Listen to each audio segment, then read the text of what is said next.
Hello senior literature and welcome to your web quest.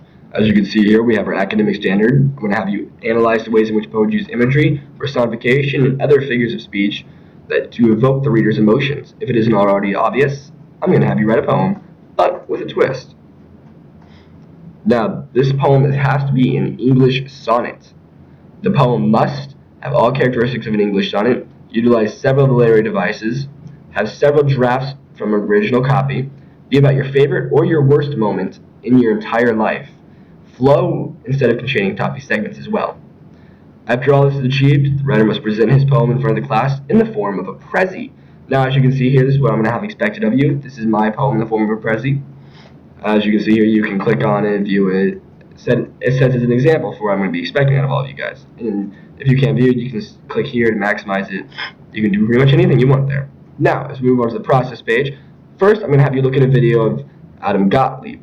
Now this poem, he sings his poem about how to write poetry. It's actually very evoking, and it will teach you a lot about what is going to be expected from writing a poem. Now, if we go down here, we have the literary devices page. If we just click on this link here, you can scroll down, you can look at all the literary devices that I'm going to be expecting out of you within the assignment. If we go back here, we are going to go to this page that's going to teach you all the characteristics of an English sonnet you need to know, including the rhyme scheme, the number of lines, and exactly how you're going to have to write it. Now, first what I want you to do after viewing all these links is I want you to brainstorm ideas for your poem. You can't go into a poem dry, or you're just not going to write a decent poem. You need to have an idea in your head, a very clever idea. Now, once you have that, I want you to write your first draft of your poem. I want you to share and annotate the other person's poem as well as someone annotate your poem. Now, after that happens, I want someone to fix all grammatical mistakes and spelling mistakes within your poem. Then I want you to give it to one last peer to annotate.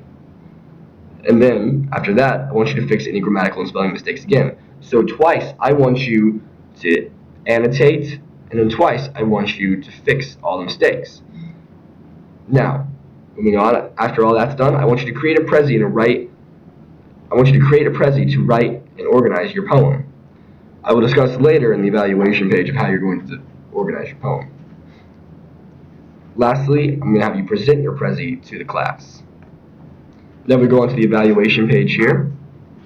As you can see, I have all the points up of what I'm going to be expecting of you. For example, in an English sonnet, we have literary devices, sonnet components, grammar and spelling, and then we have missing, poor, fair, and good. Now, what I'm going to be expecting of you here, for example, is in literary devices. I want the poem is full of excellent literary devices that enhance the impact of the poem. Another example here would be the prezi. We have organization and appearance.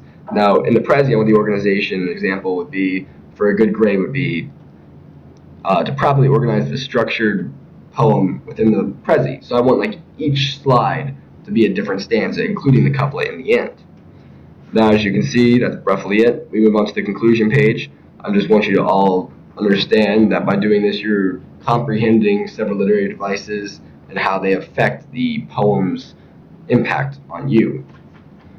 And then lastly, we have the credits for all the pictures, videos, and web pages that I linked.